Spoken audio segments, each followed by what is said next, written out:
kayo? Oo. Ang dami na nito ah. Para bukas. Bukas ang benta. Para saan naman yung kinikita nyo?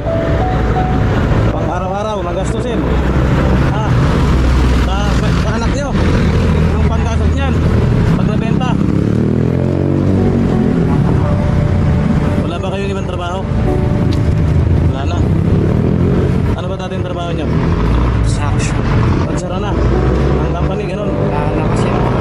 Kasama ko matatanda. Saan ba kayo natira? Dito. Malapit lang dito. Oo. Iniikot ko to para manguha ng ganito. Sige po. Dito kasi ako na hanggang Alban. Pag nabenta nyo, anong gagawin sa pera?